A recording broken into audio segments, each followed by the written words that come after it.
Kamu wangi sekali.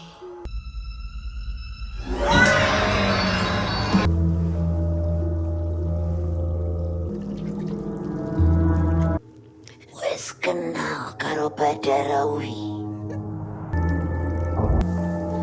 Hai guys, balik lagi bareng gue di sini. Sebelumnya gue mau bertepuk tangan terlebih dahulu untuk film KKN di Desa Penari.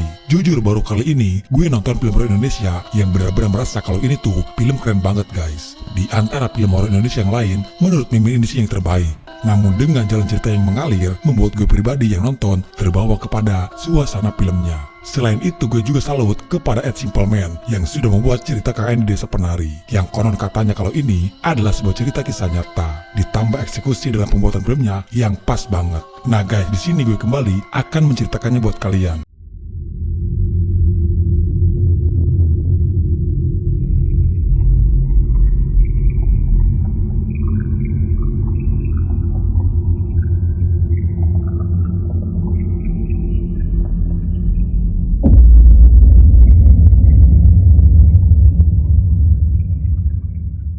Di sebuah pedesaan terpencil di Tanah Jawa, tahun 2009 dengan tempat kejadian yang disamarkan. Saat itu Nur bersama Ayu dan juga kakaknya Ayu berhenti di persimpangan jalan. Nur yang turun terlebih dahulu sempat melihat ada seorang kakek-kakek. Nur yang merasa terheran dengan tatapan si kakek yang terus saja menatap tajam kepada dirinya. Saat itu Ayu melihat Nur yang malah bengong lalu menegurnya.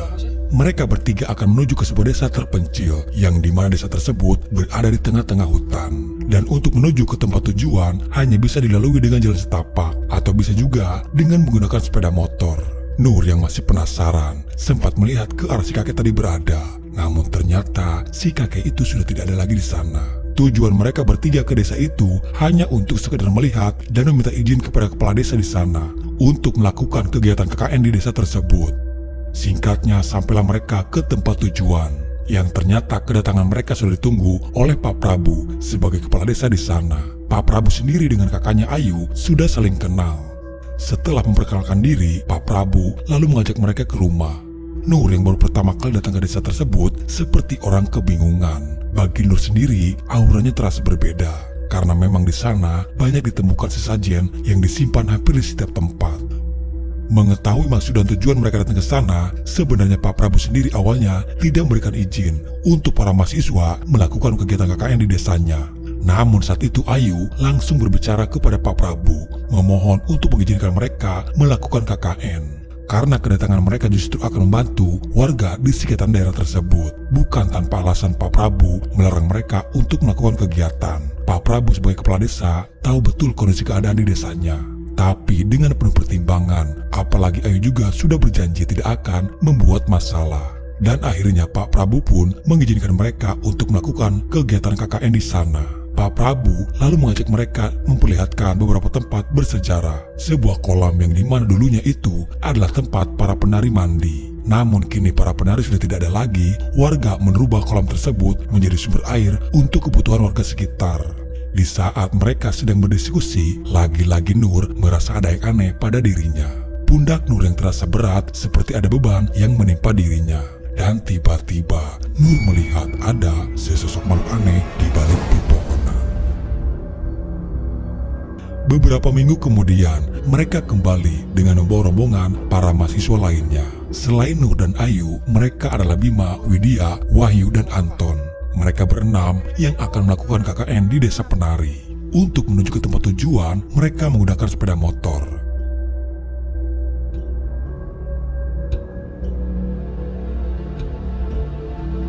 Dan saat di perjalanan, Widya yang berada di posisi paling belakang. Saat itu, dia mendengar ada suara gamelan, yang padahal mereka berada di tengah-tengah hutan tanpa ada rumah ataupun orang lain di sana. Melihat ke area sekitaran hutan, tak sengaja Widya melihat ada seorang wanita dengan berpakaian adat Jawa seperti seorang sinden, berdiri menatap ke arah Widya. Pak Prabu, apa kabar Pak? Sesampainya di desa, Pak Prabu lalu mengajak mereka semua ke rumah sambil memperkenalkan kehidupan warga di desa tersebut. Desa Penari benar-benar desa yang terpencil, bahkan pada saat itu listrik pun belum ada. Widya sempat menanyakan kepada Pak Prabu kalau tadi saat di perjalanan dia mendengar ada suara gamelan. Pak Prabu yang mendengar pengakuan Widya seketika raut mukanya langsung berubah. Ayu bersama yang lainnya pun merasa terheran karena selama tadi di perjalanan mereka tidak ada yang mendengar ada suara gamelan. Untuk mencarikan suasana, Pak Prabu menganggap mungkin itu hanya pendengaran Dewi Widya saja. Untuk sementara para wanita akan tinggal di rumahnya Bu Sundari, sedangkan untuk kaum laki-laki akan tinggal di posyandu yang sudah disiapkan oleh Pak Prabu. Malam pun tiba. Widya, Ayu, dan Nur yang tidur bersama dalam satu ranjang. Widya yang tidak bisa tidur pada malam itu. Seketika ada perasaan takut yang tiba-tiba dia rasakan. Dan saat dia melihat ke arah Nur, Widya melihat ada bayangan hitam yang duduk persis di dekat Nur yang sedang tertidur. Widya mencoba untuk tidak panik, berusaha untuk kembali menidurkan dirinya. Saat itu Widya hanya bisa menangis menahan rasa ketakutannya sambil membalikkan tubuhnya ke arah berlawanan. Terlihat ada tangan yang membelai ke kepalanya Nur, yang ternyata itu adalah sesosok nenek tua. Seperti yang kita tahu guys, kalau si nenek tua itu adalah jin penjaga yang selalu menyertai kemanapun Nur pergi. Di keesokan harinya, Pak Prabu lalu membawa mereka untuk berkeliling desa di tempat mana saja yang mungkin bisa dieksplor oleh para mahasiswa. Pak Prabu juga menjelaskan kalau warga desa masih menganut kepercayaan kuno, masih melakukan tata cara ritual memberikan sesajen kepada para leluhur. Di antara mereka hanya Nur yang selalu terlihat murung. Dan saat itu, dia melihat kembali sesosok hitam besar dengan mata merah menatap ke arahnya. Desa Penari memang salah satu desa paling aneh guys. Setiap kuburan di sana, batu nisannya yang ditutupi oleh kain hitam. Pak Prabu menjelaskan kalau itu hanya sebagai pertanda kalau kuburan tersebut belum genap berusia 10 tahun. Nur yang dari awal selalu terlihat murung hingga akhirnya dia yang tiba-tiba hampir pingsan. Bima yang sebagai sahabatnya yang akan mengantarkan Nur kembali ke rumah Bu Sundari. Sedangkan yang lainnya tetap melanjutkan kegiatan KKN bersama Pak Prabu. Di salah satu penghujung desa, Widya melihat ada sebuah gapura. Pak Prabu menjelaskan kalau gapura itu sebagai pembatas antara warga desa dan jalan menuju ke hutan. Di sini Pak Prabu sangat mewanti-wanti kepada mereka semuanya agar mereka tidak mendekati gapura tersebut, apalagi jika sampai nekat masuk ke dalam hutan. Karena di dalam hutan itu ada sebuah tempat sakral. Warga setempat menyebutnya Tapak Tilas, dan itu bukan wilayah bagi warga desa. Nur yang tiba-tiba berada di dalam hutan. Dia melihat sosok genderuwo yang belakangan ini selalu menampakkan diri kepadanya. Dia terus berusaha berlari untuk menghindar. Namun ternyata itu hanyalah sebuah mimpi buruk saja. Dalam perbincangan mereka di meja makan, ternyata diketahui kalau Ayu ini ada perasaan suka terhadap Bima. Terang-terangan, Ayu menanyakan kepada Nur soal Bima apakah dia masih jomblo. Itulah salah satu alasan kenapa Ayu memilih proker berdua saja bersama Bima tadi siang. Pagi itu, Nur dan Widya yang akan mandi, karena memang rumah warga di sana, kamar mandinya yang terpisah sendiri. Mereka yang melihat kamar mandinya sedikit agak ragu. Mereka pun bergantian saling menjaga. Nur terlebih dahulu yang akan mandi. Di dalam lagi-lagi, sesosok penampakan itu terus saja mengikuti Nur kemanapun dia pergi. Nur yang merasa ada firasat buruk, dia memutuskan untuk tidak jadi mandi. Namun pintu itu yang kini tiba-tiba saja tidak bisa dibuka. Widya yang berada di luar sama sekali tidak mendengar Nur yang meminta tolong. Widya justru malah mendengar ada suara gamelan itu di dalam kamar mandi. Nur yang masih berusaha, tapi upaya dia untuk membuka pintu sepertinya sia-sia. Nur yang tidak mau melihat apa yang ada di hadapannya. Dia hanya bisa menutup mata, terduduk lemas sambil berdoa meminta perlindungan.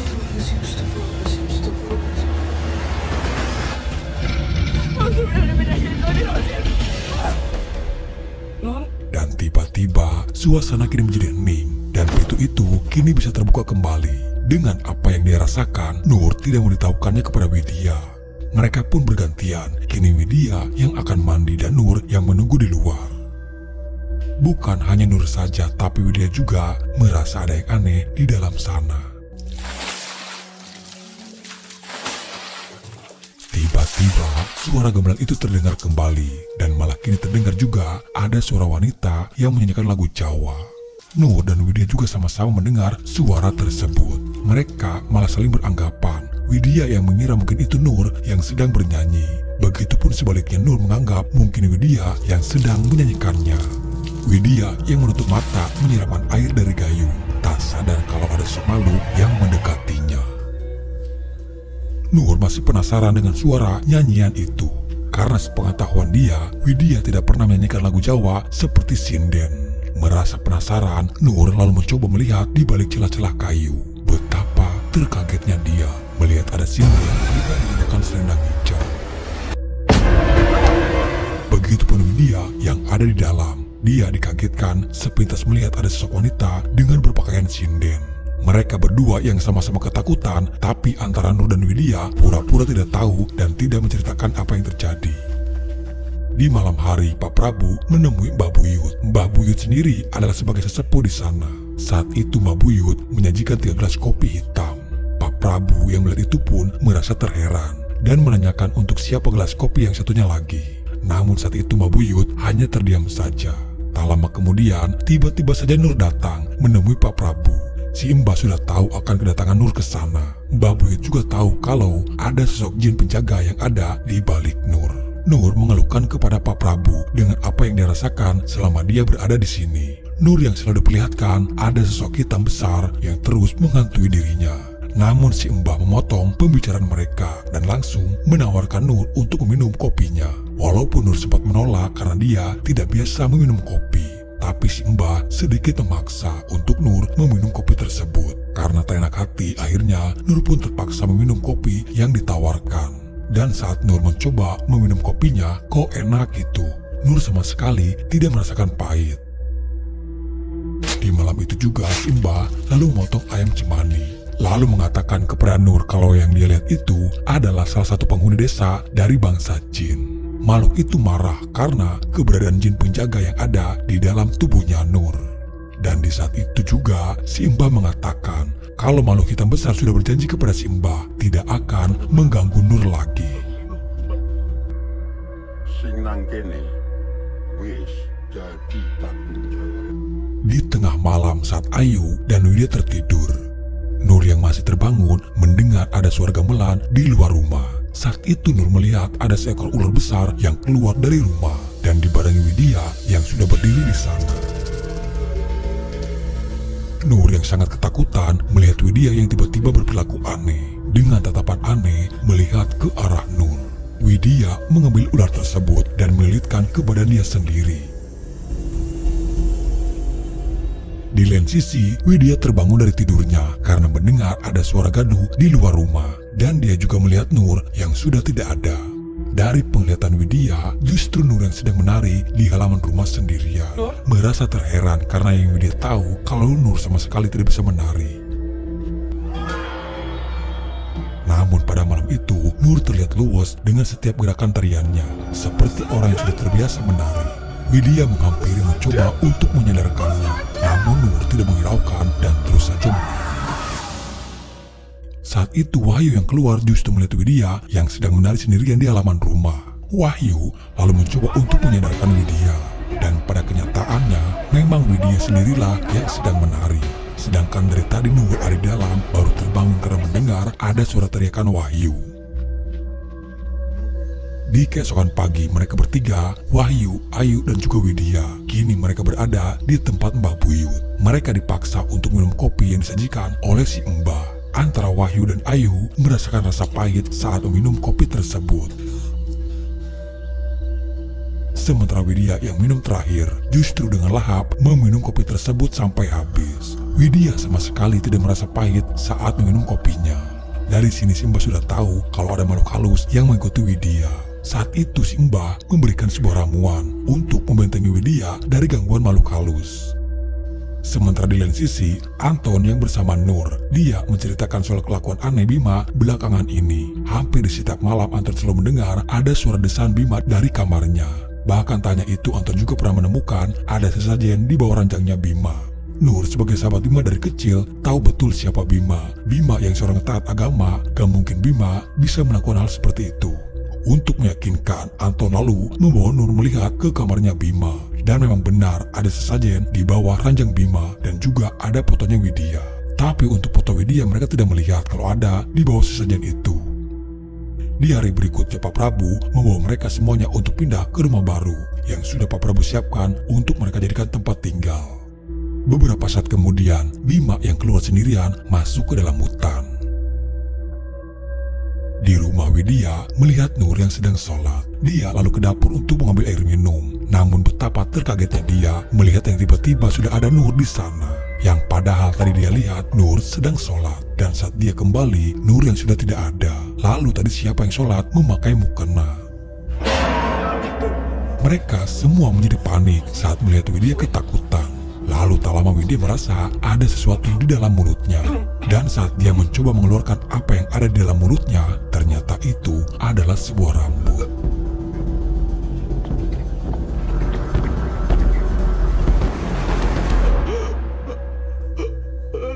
Wid, koniku disantet, Wid.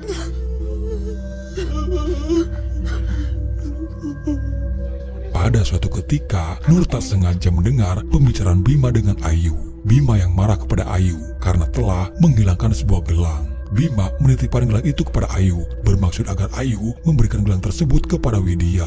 Namun kini gelang itu yang malah hilang. Siang itu, Nur mencari Bima dan Ayu karena memang awalnya mereka berenam dibuat menjadi 3 kelompok, dibagi-bagi untuk melakukan kegiatan KKN. Nur bersama Anton, Widya bersama Wahyu, sementara Bima bersama Ayu. Nur datang ke tempatnya Bima dan Ayu yang seharusnya mereka ada di sana. Tapi saat itu Nur tidak melihat keberadaan mereka berdua. Nur yang melihat ke gapura. Di saat itu juga dia langsung teringat dan pernah mendengar cerita dari Ayu kalau Bima sebelumnya pernah mendengar ada suara aneh di dalam hutan itu. Di saat itu juga Nur langsung piling dan menduga kalau mereka berdua masuk ke dalam hutan. Nur yang pada saat itu tidak mendengar himbauan langsung dari Pak Prabu soal mereka yang dilarang masuk ke dalam hutan tersebut. Tanpa ada rasa takut, Nur lalu masuk ke dalam hutan. Dan benar saja Bima dan Ayu yang kini berada di sebuah gubuk, di mana di sana ada kolam tempat untuk pemandian.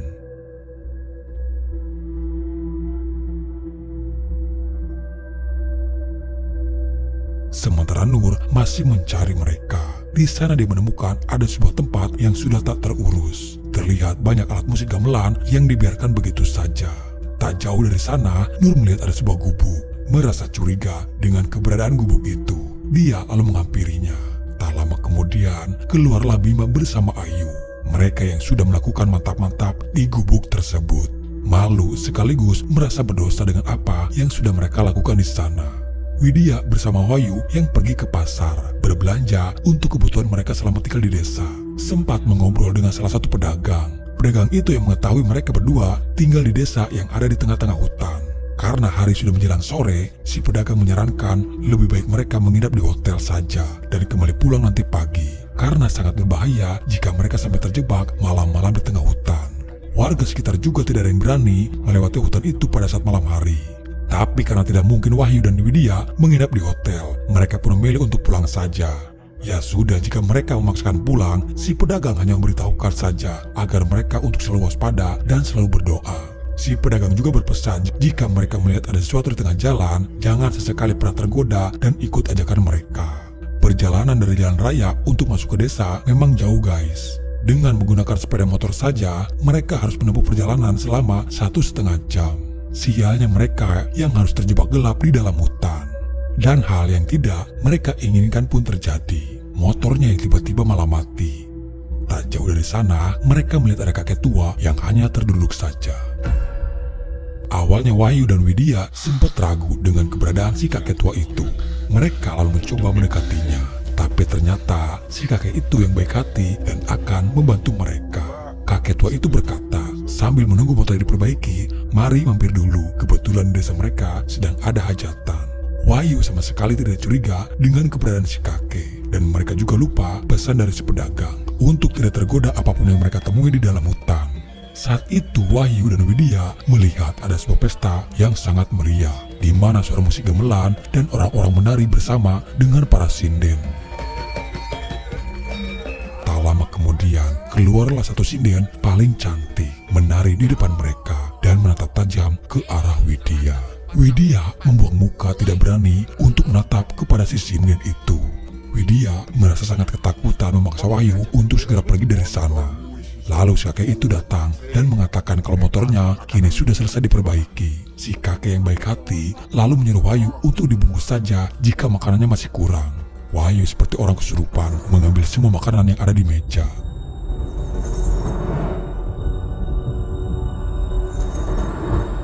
Saat mereka akan pergi dari sana, anehnya pesta itu pun langsung berhenti. Dan semua orang yang ada di sana hanya terdiam dan melihat ke arah mereka. Di rumah, Nur yang marah atas kejadian mesum yang sudah mereka lakukan.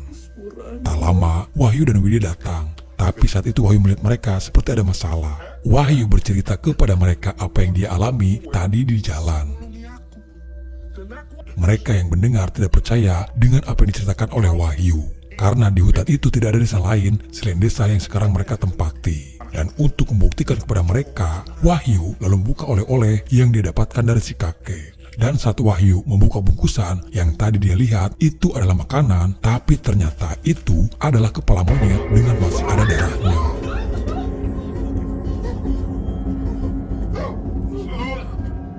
Kecurigaan Nur kepada Ayu dan Bima membuat Nur mencari tahu apa isi yang ada di dalam tasnya Ayu. Di dalam tas itu Nur menemukan ada sebuah selendang hijau. Dan beberapa saat kemudian Nur mendengar ada suara seseorang dari arah luar. Dari balik bayangan seperti sinden. Tapi setelah dia masuk ternyata itu adalah Widya. Seperti yang kita tahu guys, kalau dia adalah Badara Wuhi yang menyerupai Widya. Dia mengancam kepada Nur untuk tidak ikut campur dengan urusan Ayu dan Bima. Dan jika Nur berani ikut campur, Badara Wuhi tak akan segan-segan untuk melukai Nur. Walaupun sebenarnya Nur sendiri tidak paham dengan apa yang dimaksud oleh Badara Wuhi. Di sini Badara Wuhi masih menghormati sesosok jin penjaga yang ada di belakang Nur.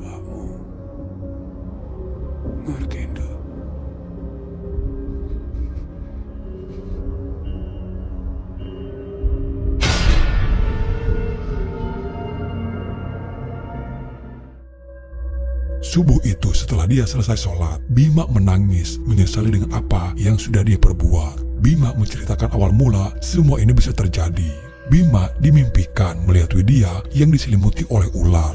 Lalu Badara Wuhi yang mengaku dirinya adalah Dau, panggilan nama bagi seorang penari. Dia mengatakan kepada Bima, Widya tidak akan bisa lepas dari jilatan si ular. Karena itu adalah gangguan dari makhluk penghuni desa. Tapi Dau bisa menolong Widya asal Bima mau mengikuti perintah Dau. Bima disuruh datang ke tapak tilas yang ada di dalam hutan dan masuk ke dalam sebuah gubuk yang ada di sana. Bima diminta untuk mengambil sebuah gelang seperti yang dipakai oleh Dau. Lalu setelah itu, Bima diminta untuk memberikan gelang tersebut kepada Widya. Dan di setiap malamnya Bima harus menunggu Dau untuk bersetubuh dengannya. Dau berjanji jika Bima bisa melakukan semuanya, maka Widya akan selamat. Dan tak hanya itu saja, Bima juga bisa mendapatkan apa yang dia inginkan. Itu janjiku. Tanpa dia sadari, dengan mengikuti perintah Badara Wuhi, Bima sudah bersekutu dengan jin. Sebenarnya niat Bima pada saat itu hanya untuk menyelamatkan Widya. Namun semuanya itu hanyalah tipu daya jin yang seolah-olah menolong Widya. Hingga Bima sendiri yang akhirnya terjerumus masuk dalam perangkapnya Badara Wuhi. Saat itu Nur tak sengaja menemukan sebuah gelang di dalam tasnya Widya. Lalu dia juga menemukan selendang hijau di dalam tasnya Ayu. Dengan apa yang Nur tahu, Bima dan Ayu yang sempat berselisih membahas soal gelang. Nur lalu menemui Ayu meminta penjelasan apa sebenarnya yang direncanakan oleh Ayu dengan gelang dan selendang itu.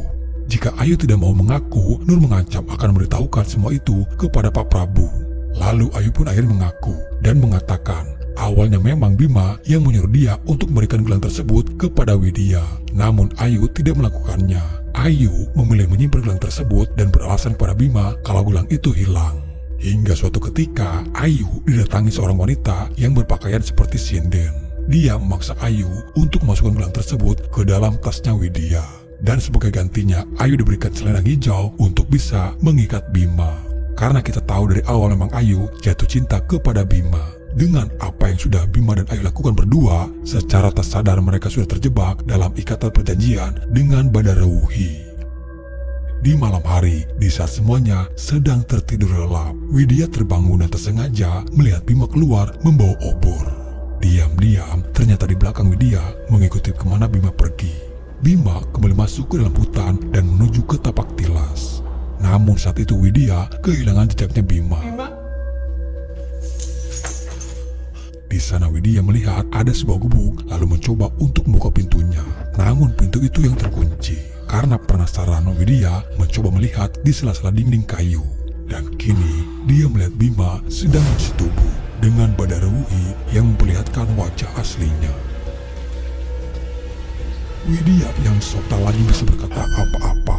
Namun tiba-tiba dia dikagetkan keberadaan si kakek yang tempo dulu dia temui di hutan. Kini Widya berada di tengah-tengah para penduduk bangsa jin yang tinggal di sana. Tak lama kemudian, Badara Wuhi datang. Ternyata Widya ini sudah ditunggu oleh Badara Wuhi. Widya yang akan dijadikan sebagai dauh baru. Di sini ayo dong. Nur yang tiba-tiba terbangun dan melihat Widya yang sudah tidak ada di kamar. Nur lalu mencoba membangunkan Ayu. Namun saat itu Ayu hanya terdiam saja, tidak bergerak sama sekali. Dan saat Nur membalikkan tubuhnya Ayu seperti orang yang sedang sekarat. Matanya yang terus saja melotot tanpa bisa mengedip sama sekali. Nur yang panik berteriak meminta tolong kepada yang lainnya. Sementara Widya yang terjebak bersama Badara Wuhi dipaksa untuk menari di hadapan mereka. Saat itu dia melihat ada sesosok wanita yang ternyata itu adalah Ayu yang kini berpakaian sinden dan menari di hadapan Badara Wuhi.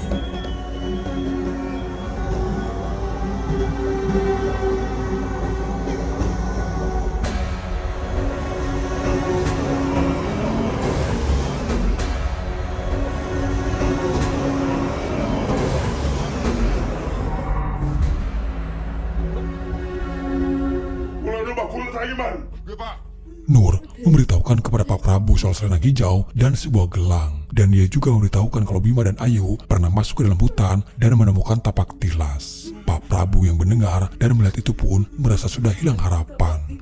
Karena apa yang mereka lakukan sudah kesalahan yang sangat fatal. Sing jenenge jauh. Tapi saya mohon tolong Bima karo Ayu, Pak. Goblok kono. Kok baru cerita sih, Nak? Ya, saya hari itu mencari sama juga. Para warga dikerahkan masuk ke dalam hutan untuk mencari Bima.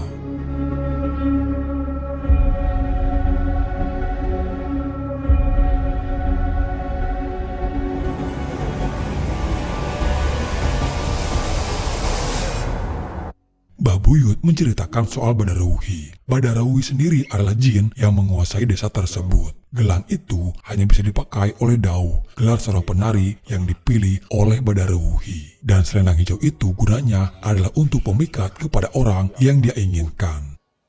Nur meminta bantuan kepada Mbah Buyut untuk menolong Ayu dan Bima. Namun sayang Mbah Buyut sudah tidak bisa menolong mereka lagi. Karena sukma dari Ayu dan Bima sudah ditahan dan berada di Angkara Murko atau berada di dimensi para bangsa jin. Saat itu Mbah Buyut pamit untuk ke belakang dan tiba-tiba saja keluar anjing hitam. Anjing itu keluar untuk mencari dan menolong Widya yang masih terjebak bersama Badara Wuhi. Widya dikeliling mereka yang menari bersama. Seketika langsung terdiam saat mendengar anjing itu menggonggong. Kedatangan anjing itu seakan-akan memberi jalan kepada Widya untuk kembali pulang. Sementara Widya melihat Ayu masih terjebak di sana sambil menangis dipaksa harus menari. Widya ingin sekali menolong Ayu dan pergi bersama dari tempat itu. Namun sayang tak ada satu orang pun yang bisa menolong Ayu pada saat itu.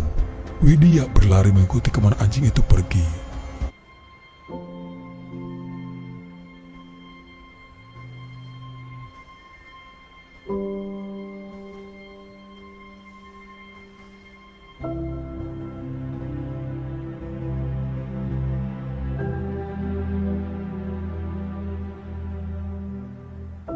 Tak lama kemudian Bima pun yang akhirnya ditemukan. Namun dengan kondisinya yang sudah sangat mengkhawatirkan. Antara Ayu dan Bima mengalami hal yang sama.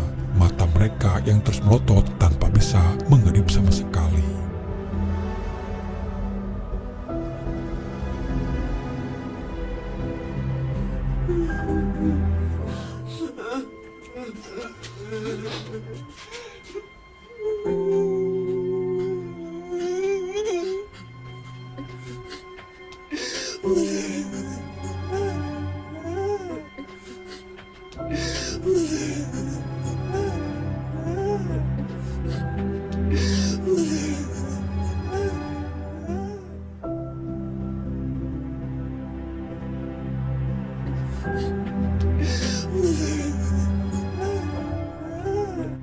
Untuk memastikan Widya tidak lagi diikuti oleh makhluk halus, Mbah Buyut kembali memberikan kopi pahit kepada Widya. Dan akhirnya Widya kembali normal dengan merasakan kopinya yang terasa pahit. Si Mbah mengatakan kalau Sukma, Ayu, dan Bima kini terjebak berada di alam jin. Mereka berdua terkena hukuman atas perbuatan yang sudah mereka lakukan. Kesalahan Ayu dan Bima sudah tidak bisa termaafkan karena sudah mengotori tempat pemandian yang dimana tempat tersebut dianggap tempat sakral oleh bangsa jin. Bima yang dijadikan pendamping oleh Badara Wuhi, sementara Ayu dijadikan dahu baru seorang penari yang akan terus-menerus menari tanpa henti sampai Ayu meninggal. Si Mbah sebagai sesepuh desa merasa gagal untuk menjaga mereka.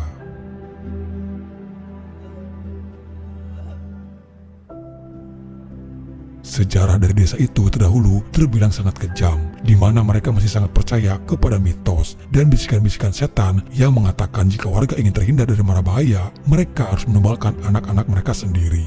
Batu nisan yang dililit kain hitam adalah tanda anak-anak mereka yang sudah dikorbankan. Itulah alasan kenapa di desa tersebut tidak ada anak kecil. Sementara sanggar di tapak telas itu dulunya adalah untuk pagelaran tarian yang dipersembahkan kepada makhluk halus.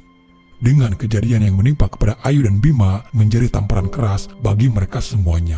Pak Prabu sebagai kepala desa merasa gagal menjaga keamanan di desanya sendiri. Sedangkan Nur sebagai mahasiswa yang harusnya bisa membantu warga untuk bisa lebih baik, namun mereka malah menyanyiakan kepercayaan yang sudah diberikan. Mereka berempat meninggalkan desa dengan penuh rasa bersalah. Bima meninggal 4 hari kemudian setelah kepulangan mereka, dan disusul Ayu yang meninggal 3 bulan kemudian. Dan itulah terakhir kalinya Nur bertemu dengan Mbah Buyut dan juga Pak Prabu. Hingga sampai sekarang mereka tak pernah datang lagi ke sana. Dan untuk menghormati mendiang Bima dan Ayu, dalam wawancara kepada Ed Simpleman, Widya minta untuk disamarkan semua yang terlibat, termasuk tempat kejadian perkara. Dan di sini akhirnya film pun selesai. Menurut kalian ini beneran kisah nyata gak sih guys? Yang tahu detailnya coba komen ya guys, kita sharing. Film ini keren. Ya mungkin kalian sudah tahu cerita detailnya seperti apa ya. Cuma di sini Min akan membahas beberapa poin yang ada di film KKN. Untuk Sukma yang sempat dikatakan oleh Mbah Buyut. Sukma sendiri menurut beberapa sumber adalah penghubung antara ruh dan raga manusia. Ruhnya ada tapi Sukmanya yang pergi. Si Sukma itulah yang ditahan oleh Badara Wuhi. Hingga akhirnya Bima dan Ayu seperti manusia hidup tapi tanpa ada program di dalamnya. Oke, mungkin sampai di sini dulu ya ceritanya. Bye-bye.